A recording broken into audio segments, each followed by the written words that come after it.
இன்னைக்கு நம்ம Holi glare of சீரிஸோட episode 7 தான் பார்க்க போறோம். போன எபிசோட்ல எப்படி முடிச்சிருப்பாங்க? லாஸ்டா அந்த ஆயிஷா பொண்ணு எல்லா உண்மையுமே சொல்லியிருப்பா, தான் தான் கொலை பண்ணேன்னு சொல்லிட்டு. அதை போய் பத்திரிக்கை ஆஃபீஸ்ல ஒத்துக்கிறேன்னு சொல்லியிருப்பா.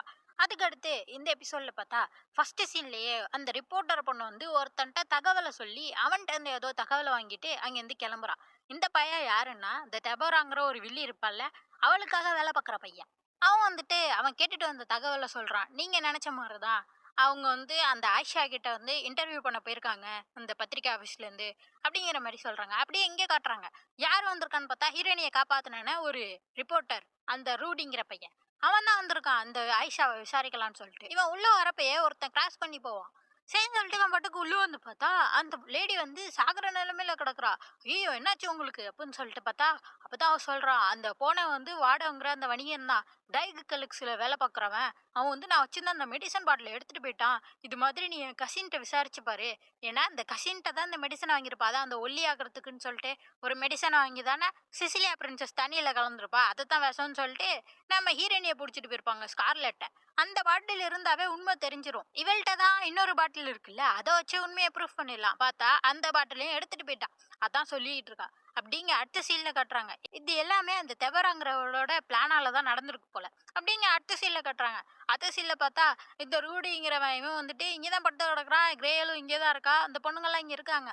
என்னாச்சு அப்படின்னு சொல்லிட்டு கேட்குறப்ப, நான் போறப்பயே அந்த லேடியை அந்த பையன் கொண்டுட்டு போயிட்டான், இன்னமும் என்ன கொலைகாரன்னு சொல்றாங்க. ஏன்னா கடைசியா இவனை பாக்குறப்ப இவன் தான் அங்க நின்றுப்பானா, அதனால இவன் தான் கொலை பண்ணிருக்கான் அப்படின்னு சொல்லிட்டு இவனை பிடிக்கணும்னு சொல்லிட்டு எல்லாரும் சுத்திட்டு இருக்காங்க, போலீஸ் எல்லாம் அதான் பத்தி பேசிட்டு இருக்காங்க. அப்ப அவன் நியூஸ் பேப்பர் பாத்துக்கிட்டு இருப்பானா, அதுல ஒரு நியூஸ் வந்திருக்கும், இங்க பாரு அப்படின்னு சொல்லிட்டு கிரேல்ட்ட கட்டுறான். என்னன்னா அந்த ஆயிஷா சொல்லியிருப்பாள்ல, போய் என் கசினை பாருன்னு சொல்லிட்டு. பார்த்தா அந்த கசினையும் கொண்டுட்டாங்க. அவ வந்து சூசைட் பண்ணிக்கிட்டான்னு நியூஸ்ல வந்திருக்கு. நிச்சயம் கொலைதான் பண்ணிருப்பாங்க அப்படின்னு சொல்லிட்டு இவன் பேசிட்டு இருக்கப்பயே உள்ள ஹீரோ வந்துடுறான்.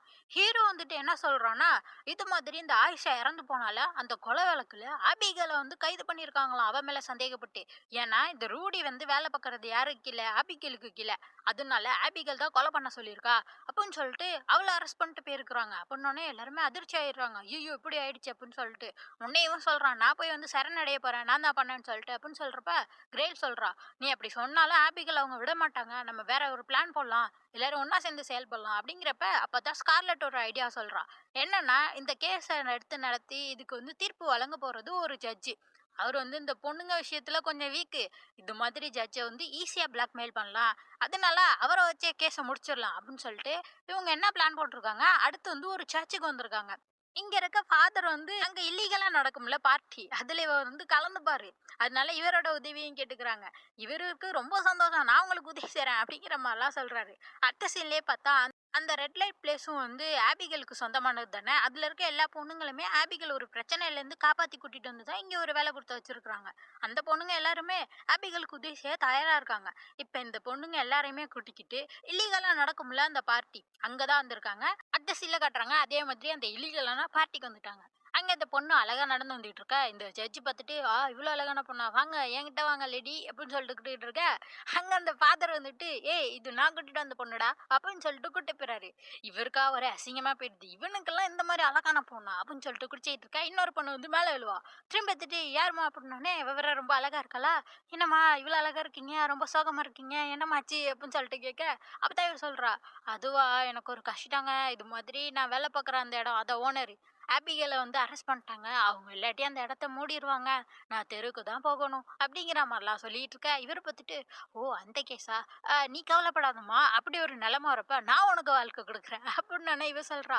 ஓ இந்த மாதிரி ஆஃபரை வந்து அந்த ஃபாதரே எனக்கு கொடுத்துட்டாரு அப்படின்னு சொல்லிட்டு அவ கிளம்ப. இவன் பார்த்துட்டு இருக்கான், எது இவன் ரெண்டு பேருமே கரெக்ட் பண்ணிட்டானா அப்படின்னு சொல்லிட்டு பார்த்துட்டு, இங்க பாருமா நான் வந்து உனக்கு டபுளா தரேன் அந்த ஆஃபரை, நான் வேணா எவ்வளவு பணம் வேணா உனக்கு கொடுப்போமா அப்படிங்கிற மாதிரிலாம் சொல்றாரு. உடனே இவ்வளவு திரும்பி பார்த்துட்டு, எங்க போகணும் அப்படின்னு சொல்லிட்டு கேட்டுட்டு இருக்கா. இப்ப அடுத்த சீன்லயே பார்த்தா கிரேல்ட்ட வந்து நடந்ததெல்லாம் சொல்லிட்டு இருக்கா. இது மாதிரி இந்த பொண்ணு அந்த ஜட்ஜிட்ட கேட்டிருக்கா, எப்படி பணம்லாம் வரும்னு சொல்லிட்டு. அதெல்லாம் பெரிய விஷயம் இல்லை, நான் வந்து ஒரு தனி அக்கௌண்ட் ஓப்பன் பண்ணி வச்சிருக்கேன். என்னன்னா இந்த ஆள் வந்து ஹாஸ்பிட்டல் ஆர்ஃபனேஜ்னு சொல்லிட்டு நிறைய வச்சு நடத்திக்கிட்டு இருக்காரு. இதுக்கு நிறைய ஸ்பான்சர்லாம் வரும்ல, டொனேஷன் சொல்லிட்டு அதுல கொஞ்சம் பணத்தெல்லாம் இவர் ஒதுக்கி ஒரு சிட்டிசன் குரூப் பேர்ல போட்டுக்கிட்டு இருக்காராம். இவர் சேர்த்து வச்சுக்கிட்டு இருக்காரு இப்படி கள்ள பணமா. அதான் சொல்லிட்டு இருக்கா. சரி அது குரூப் பேர் என்னன்னு சொன்னா வயலட் அசோசியேஷன் அப்படிங்கிற மாதிரி சொல்றா. எது அந்த குரூப்பா அப்படின்னு சொல்லிட்டு. போன எபிசோட்ல ஒரு லேடி கூட கிரேல வழிமறைச்சு, நீ என்ன இது மாதிரி ஸ்கார்லெட் பேய் கூட பேசுறியாம்ல, இப்படிலாம் பண்ணக்கூடாதுன்னு சொல்லிட்டு சண்டை போட்டுட்டு இருந்திருப்பாங்களே, அந்த லேடி தான் அதுக்கு ஹெட்டு. ஓ அவங்களா அப்படின்னு சொல்லிட்டு அடுத்த சீன்லயே அவங்களும் இந்த இல்லீகல் பார்ட்டிக்கு வந்திருக்கிறாங்க.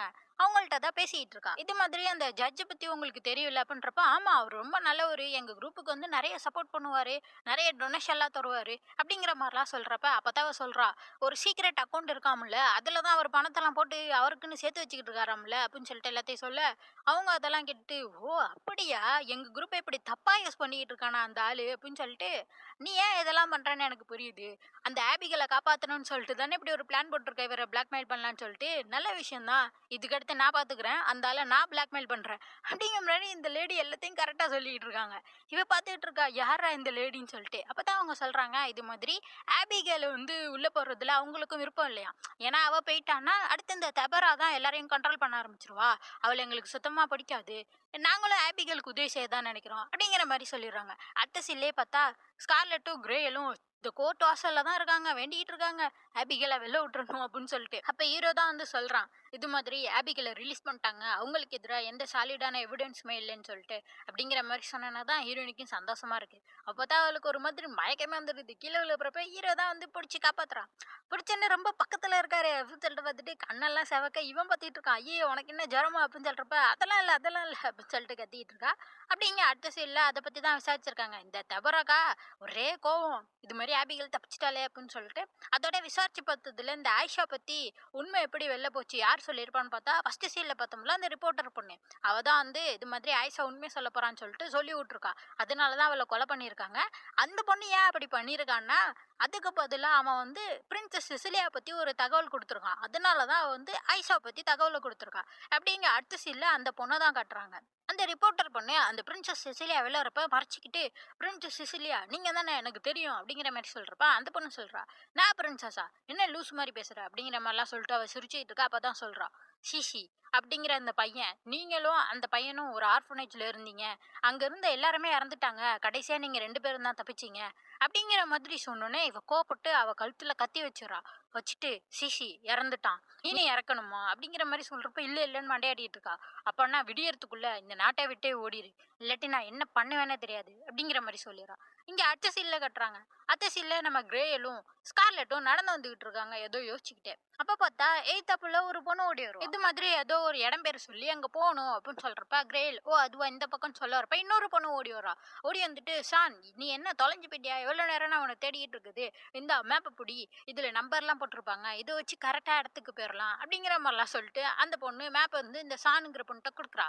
இதை பார்த்துட்டு ஓ இது அதெல்லாம் எனக்கு தேவையில்ல, நான் தொலைஞ்செல்லாம் போக மாட்டேன்னு சொல்லிட்டு அந்த மேப்பை தூக்கி கிரேல் கையில கொடுத்துட்டு, என் பேரு ஷான், உன் பேர் என்ன அப்படின்னு சொல்லிட்டு கேட்க அவ வந்து கிரேல்னு சொல்றா. ஓ நல்ல பேரு, போயிட்டு வரேன் அப்படின்னு சொல்லிட்டு இந்த 2 பொண்ணுங்களும் அங்க வந்து போயிடுறாங்க. அப்பதான் இவ பார்த்துட்டு இருக்கா யாரா அவன்னு சொல்லிட்டு. அப்படியே அட்ரஸ்ல பார்த்தா ஹீரோ வந்துட்டு அந்த சாவி இருக்குல்ல லில்லி வச்சுட்டு போனா சாவி, அதான் எடுத்துட்டு வந்திருக்கான். அதை பார்த்துட்டு இந்த சாவியா இதை பத்தி கண்டுபிடிச்சிட்டீங்களா அப்படின்னு சொல்றப்ப, இது வந்து சாவி மாதிரி ஒரு டெக்கரேஷன்ல தான் இருக்கு, ஆனா இதுல முக்கியமே அதுல போட்டிருக்க அந்த நம்பர், அது வந்து ஏதோ ஒரு டைரக்ஷனை குறிக்குது அப்படிங்கிற மாதிரி ஹீரோ சொல்றான். அப்படி சொன்னோன்னதான் ஹீரோயினி ஓடி வந்து பாக்குறா. காலையில அந்த பொண்ணு கூட மேப் கொடுத்துட்டு போனால அந்த மேப்ல தான் நம்பர்ஸ் இருக்குமே, அந்த மேப்பை தான் எடுத்து பார்த்துட்டு கிரேல்கிட்ட சொல்லிட்டு இருக்கா, நான் கண்டுபிடிச்சிட்டேன் அப்படின்னு சொல்லிட்டு. அதோடய இந்த எபிசோட் முடியுது. அடுத்த எபிசோட் அடுத்த வியாழக்கிழமை வந்துடும். அதுக்கு மறக்காம சேனலை சப்ஸ்கிரைப் பண்ணிக்கோங்க. பை.